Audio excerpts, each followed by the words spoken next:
আমরা মানুষের শক্তি নিয়ে রাস্তায় নামবো। গতকাল তৃণমূল কংগ্রেস মিছিল করবে এই পানিহাটিতে, সারা বাংলা জুড়ে একটাই স্বর, জাস্টিস ফর প্রদীপ কর। এই স্লোগানকে সামনে রেখে কালকে মিছিল হবে।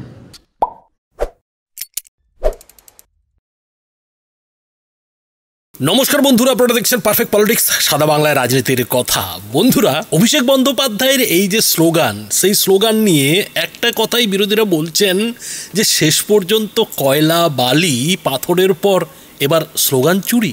মানে সবাই তো এতদিন জানতো যে জাস্টিস ফর আরজি কর, কিন্তু সেই স্লোগানেরই এবার একটা নতুন রূপ এদিন অভিষেক বন্দ্যোপাধ্যায় আগরপাড়ায় মৃত প্রদীপ করের মৃত্যু নিয়ে রাজনীতি করতে গিয়ে দিয়ে ফেললেন।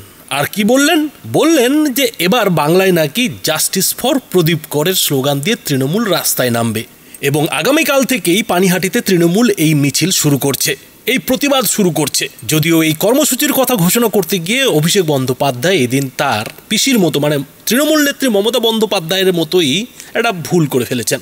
আর সেই ভুলটা হচ্ছে যে তিনি উত্তেজনার বশে আগামীকালের বদলে গতকাল বলে ফেলেছেন। এবং বন্ধুরা, সেটা নিশ্চয়ই আপনারা ভিডিওর শুরুতে খেয়াল করলেন। তো বন্ধুরা, গল্প যেটা হচ্ছে, মানে তৃণমূল কিংবা অভিষেক বন্দ্যোপাধ্যায় যে খেলাটা খেলতে চাইছে সেটা হচ্ছে এই এসআইআর ঘোষণা হওয়ার পর এই রাজ্যে যে কজনের মৃত্যু হচ্ছে সেটাকে রীতিমতো এই এসআইআর কিংবা এনআরসির আতঙ্কে মৃত্যু বলে চালানোর চেষ্টা করছে এবং সেটাকেই কিন্তু একটা রাজনৈতিক রণকৌশল হিসেবে, হাতিয়ার হিসেবে কিন্তু ব্যবহার করা শুরু করে দিয়েছে। এবং অভিষেক বন্দ্যোপাধ্যায়ের নেতৃত্বে তৃণমূল এই এসআইআর এর বিরুদ্ধে কি করতে চলেছে তার একটা রূপরেখাও যেন এদিন অভিষেক বন্দ্যোপাধ্যায় স্পষ্ট করে দিয়েছে। আর সেই রণকৌশলটা হচ্ছে যে পথে পথে এই মৃত্যু নিয়ে রাজনীতির একটা খেলা কিন্তু এবার তৃণমূলের তরফ থেকে খেলা হতে পারে বলে মনে করছেন রাজনৈতিক বিশ্লেষকরা। তবে এদিন অভিষেক বন্দ্যোপাধ্যায় আরও একটা বড় চ্যালেঞ্জ ছুড়ে দিয়েছেন, আর সেই চ্যালেঞ্জটা যথারীতি তিনি ছুড়েছেন দেশের কেন্দ্রীয় স্বরাষ্ট্রমন্ত্রী অমিত শাহ, কেন্দ্রীয় নির্বাচন কমিশনের মুখ্য নির্বাচনী আধিকারিক জ্ঞানেশ কুমার এবং অন্যান্য কেন্দ্রীয় মন্ত্রী ও নির্বাচন আধিকারিকদের বিরুদ্ধে। আর সেই চ্যালেঞ্জ ছুড়তে গিয়ে এদিন অভিষেক বন্দ্যোপাধ্যায় ঠিক কি বলেছেন বন্ধুরা, ছোট্ট করে দেখুন।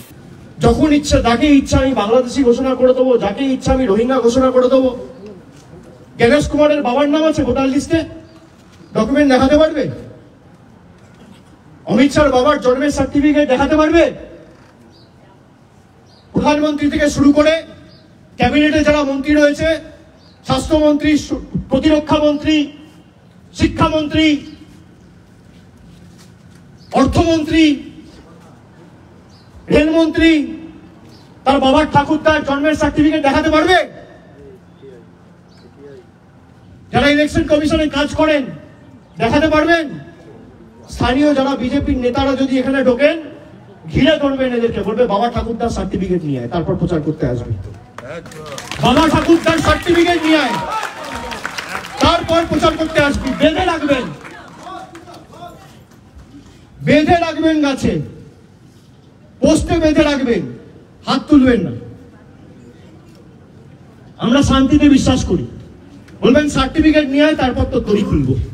যা, তোর বাবার সার্টিফিকেট, বাবার বার্থ সার্টিফিকেট, তোর দাদুর বার্থ সার্টিফিকেট, তোর ঠাকুরদার বার্থ সার্টিফিকেট, আর তোর দিদিমার বার্থ সার্টিফিকেট। তোর অমিত শাহ, মোদী সরকার যে আমাদের থেকে সার্টিফিকেট চেয়েছে, আগে তোরা সেই সার্টিফিকেট মানুষকে দেখা, তারপর কাগজ চাইবি মানুষের থেকে। তো বন্ধুরা, শুনলেন যে অভিষেক বন্দ্যোপাধ্যায় নতুন করে এদিন চ্যালেঞ্জ ছুড়ে দিয়ে যেটা বলেছেন যে এই অমিত শাহ কিংবা জ্ঞানেশ কুমাররা কি তাদের বাপ ঠাকুরদার জন্ম সার্টিফিকেট আনতে পারবে? আর সেই সঙ্গে তিনি এটাও ঘোষণা করে দিয়েছেন যে বিজেপির নেতারা যদি কোনো তৃণমূলের এলাকায় ঢোকে, মানে তৃণমূল যেখানে শক্তি বেশি, সেই এলাকায় যদি প্রচার করতে ঢোকে, তাহলে সেই বিজেপি নেতাদের গাছে বেঁধে রাখতে হবে, পোলে বেঁধে রাখতে হবে। আর ততক্ষণ বেঁধে রাখতে হবে যতক্ষণ পর্যন্ত না সেই বিজেপি নেতা তার বাপ ঠাকুরদার জন্ম সার্টিফিকেট নিয়ে আসতে পারে। কথা হচ্ছে যে ঠিক একই হুঁশিয়ারি কিংবা একই যদি নির্দেশ বিজেপির শুভেন্দু অধিকারীরা দিয়ে বসেন, তারাও যদি বলেন যে বিজেপির এলাকায় কোনো তৃণমূল নেতা যদি প্রচার করতে যায় আর সে যদি তার বাপ ঠাকুরদার জন্ম সার্টিফিকেট না নিয়ে সেখানে হাজির হয়, তাহলে তাকেও গাছে কিংবা পোলে বেঁধে রাখতে হবে। তাহলে কি হবে? সেই প্রশ্নটাও কিন্তু বিজেপির নেতারা তুলছেন।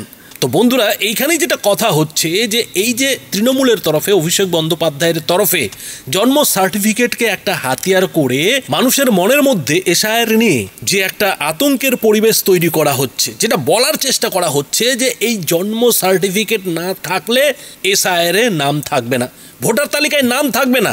এটা কি সত্যি?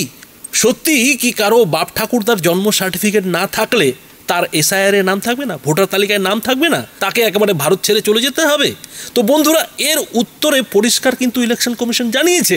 বলা হয়েছে যে এসআইআর এ নাম থাকতে গেলে 11টি নথির মধ্যে যে কোনো একটি নথি থাকতে হবে, তার মধ্যে একটি নথি হচ্ছে এই জন্ম সার্টিফিকেট।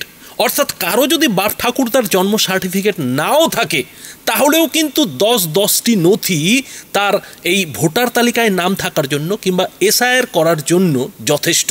অর্থাৎ 10টি নথির মধ্যে যে কোনো একটি নথি থাকলেই কিন্তু তার এসআইআর এ নাম থাকবে, ভোটার তালিকায় নাম থাকবে।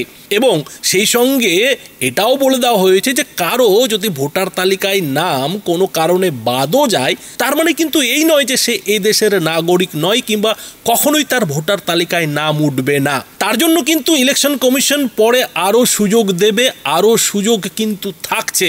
কিন্তু তারপরেও এই অভিষেক বন্দ্যোপাধ্যায়ের মতো তৃণমূলের নেতারা বারবার বাংলার মানুষের সামনে একটা নথিকেই তুলে ধরছেন, আর সেই নথিটা হচ্ছে যে বাপ ঠাকুরদার জন্ম সার্টিফিকেট থাকতে হবে।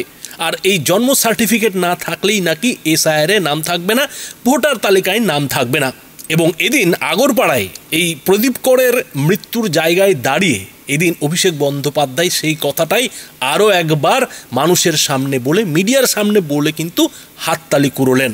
কথা যেটা হচ্ছে যে কোনো মৃত্যুই দুঃখজনক, এই প্রদীপ করের মৃত্যু নিশ্চয়ই দুঃখজনক, কিন্তু যেভাবে প্রদীপ করের মৃত্যুকে হাতিয়ার করে এই তৃণমূল কিংবা অভিষেক বন্দ্যোপাধ্যায়রা পশ্চিমবঙ্গের মানুষকে এসআইআর নিয়ে খোঁচানো কিংবা উস্কানোর চেষ্টা করছেন, সেটা কতটা যুক্তিসঙ্গত সেই নিয়ে কিন্তু অনেকেই প্রশ্ন তুলছেন। তবে এদিন অভিষেক বন্দ্যোপাধ্যায় নিজেই কিন্তু নিজের বক্তব্যে ধরা খেয়ে গেছেন। তিনি কিন্তু একসময় বলতে বাধ্য হয়েছেন যে এই প্রদীপ করকে কিন্তু বাঁচানো যেত। কিভাবে বাঁচানো যেত অভিষেক বন্দ্যোপাধ্যায়ের মুখেই শুনুন। আজকে আমরা যদি আগে থেকে জানতাম,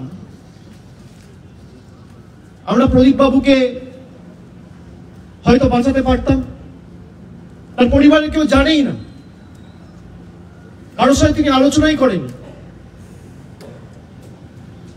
এসআইআর ঘটনা, এসআইআর অ্যানাউন্স হওয়ার পর তিনি রুমে চলে গেছেন, পরের দিন রুম খুলে দেখছে তার মৃতদেহ। তো বন্ধুরা, শুনলেন যে অভিষেক বন্দ্যোপাধ্যায় নিজেই বলছেন যে এই নিয়ে যদি একটা আলোচনার সুযোগ পাওয়া যেত তাহলে হয়তো প্রদীপ করকে বাঁচানো যেত। অর্থাৎ অভিষেক বন্দ্যোপাধ্যায় স্বীকার করছেন যে এই প্রদীপ করের মৃত্যুর প্রধান কারণ হচ্ছে এসআইআর নিয়ে, এনআরসি নিয়ে সচেতনতার অভাব, তথ্যের অভাব। যদি সত্যি সত্যি এই প্রদীপ করকে কেউ এই এসআইআর এর সত্যি কথাটা বলতো যে 11খানা নথি নির্বাচন কমিশনের তরফ থেকে এসআইআর এর জন্য বেছে দেওয়া হয়েছে, ঠিক করা হয়েছে, সেই নথিগুলোর অন্তত একখানা এই প্রদীপ করের কাছে ছিল, তাহলে প্রদীপ কর কেন এসআইআর এর ভয়ে আত্মহত্যা করলো? অর্থাৎ এই যে প্রদীপ করের আত্মহত্যা, এই আত্মহত্যার পেছনে আতঙ্কই মূল কারণ হয়ে দাঁড়িয়েছে। সত্যিই কি এর পেছনে এসআইআর দায়ী, কেন্দ্রীয় স্বরাষ্ট্রমন্ত্রী অমিত শাহ দায়ী, মানে মুখ্য নির্বাচনিক আধিকারিক জ্ঞানেশ কুমার দায়ী, নাকি এই যে যারা এসআইআর এর নামে আতঙ্ক ঢোকাচ্ছে তারা দায়ী? এই প্রশ্নটাও কিন্তু সেই সঙ্গে উঠছে। এখানেই শেষ নয়, এদিন অভিষেক বন্দ্যোপাধ্যায় আরও একটা জায়গায় ধরা খেয়েছেন, আর সেটা হচ্ছে যে জ্ঞানেশ কুমারের মেয়ে জামাইকে নাকি এই এসআইআর করার জন্য ডিস্ট্রিক্ট ম্যাজিস্ট্রেটের দায়িত্ব দেওয়া হয়েছে, জেলা শাসক হিসেবে একদিন আগে দায়িত্ব দেওয়া হয়েছে। এটা কি কাকতালীয়? জ্ঞানেশ কুমারের মেয়ে ইন্ডিয়ান অ্যাডমিনিস্ট্রেটিভ সার্ভিসে চাকরি করে।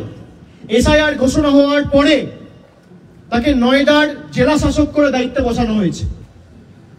জ্ঞানেশ কুমার মানে জাতীয় নির্বাচন কমিশনের, মুখ্য নির্বাচন কমিশনের আধিকারিক। তার যে জামাই মনীষ বানসাল, তাকে সাহারানপুরে ডিএম করে এসআইআর অ্যানাউন্স হওয়ার একদিন পরে দায়িত্ব দিয়ে পাঠানো হয়েছে। এটা কাকতালীয় না কোইন্সিডেন্স? এখন এই জায়গায় দাঁড়িয়ে যদি অভিষেক বন্দ্যোপাধ্যায়কে কেউ এটা জিজ্ঞেস করে যে এসআইআর ঘোষণা হওয়ার ঠিক আগে পশ্চিমবঙ্গের মুখ্যমন্ত্রী মমতা বন্দ্যোপাধ্যায় কেন 100 জনের কাছাকাছি আমলাকে বদলি করালেন, তার মধ্যে কেন 10 জন জেলা শাসক রইল, 10 জন জেলা শাসককে কেন পশ্চিমবঙ্গে এসআইআর ঘোষণার ঠিক কয়েক ঘন্টা আগে অন্য জায়গায় দায়িত্ব দেওয়া হলো, এর পেছনে কি তাহলে তৃণমূলও খেলা খেলছে? অভিষেক বন্দ্যোপাধ্যায় কি নিজের অজান্তেই তার বক্তব্যে তার পিসি মানে মুখ্যমন্ত্রী মমতা বন্দ্যোপাধ্যায়ের যে খেলা, সেই খেলাটা কি ধরিয়ে দিলেন না? এমন কটাক্ষও কিন্তু বিজেপির নেতারা করছেন। তবে বন্ধুরা, এই যে এসআইআর, এই এসআইআর নিয়ে শুধুমাত্র অভিষেক বন্দ্যোপাধ্যায় যে হুঁশিয়ারি দিচ্ছেন তা না, সেই সঙ্গে শুভেন্দু অধিকারীকেও হুঁশিয়ারি দিতে দেখা যাচ্ছে। তবে শুভেন্দু অধিকারী হুঁশিয়ারি দিচ্ছেন বিএলওদের, যারা কিনা এসআইআর করবেন সেই সব কর্মী আধিকারিকদের তিনি হুঁশিয়ারি দিয়ে যেটা বলছেন যে যদি কারো কথা শুনতে হয় তাহলে কিন্তু ইলেকশন কমিশনের কথা শুনতে হবে, না হলে কিন্তু জেলে যেতে হবে।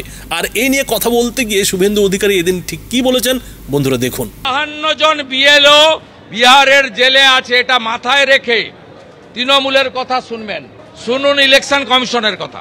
আপনাদের কিন্তু জেলে কাটাতে হবে, আর জেলে যাওয়ার জন্য তথ্য ডকুমেন্ট আমরা জোগাড় করে দেব। আজকেও আমি পোস্ট করেছি, দেখবেন ফলতাতে তৃণমূলের পঞ্চায়েত মেম্বার দিব্যেন্দু সর্দারকে বিএলও করেছে। এই জেলাতে ভর্তি একেবারে আলাউদ্দিনের নাম কাটতে বাধ্য হয়েছে। আলা অঞ্চলের সভাপতি, তার বউ পঞ্চায়েত সমিতির চেয়ারম্যান। আজকে বিধান সর্দারে দিয়েছি, প্রত্যেক দিন দেব, তাড়া করে করে দেব, খুঁজে খুঁজে দেব। বিএলওরা কোনো পার্টি, কোনো দাদা দিদির কথা শুনবেন না। শুনতে যদি হয় ইলেকশন কমিশনের কথা শুনবেন, নইলে আপনাদের পরিণতিও বিহারের বিএলওদের মতো হবে। আপনি ভাবছেন বিহারের পুলিশ নীতিশ কুমারের হাতে ছিল তাই জেলে গেছি, এখানের পুলিশ বাধ্য হবে আপনার বিরুদ্ধে ব্যবস্থা নিতে। তো বন্ধুরা, এই যে অভিষেক বন্দ্যোপাধ্যায়ের স্লোগান চুরি, যেটা কিনা বিরোধীরা দাবি করছেন, আর শুভেন্দু অধিকারীর এদিকে বিএলওদের হুঁশিয়ারি, এ নিয়ে আপনারা কি বলবেন? আপনাদের মতামত অবশ্যই এই ভিডিওটির নিচে কমেন্ট বক্সে লিখে জানাবেন। ধন্যবাদ।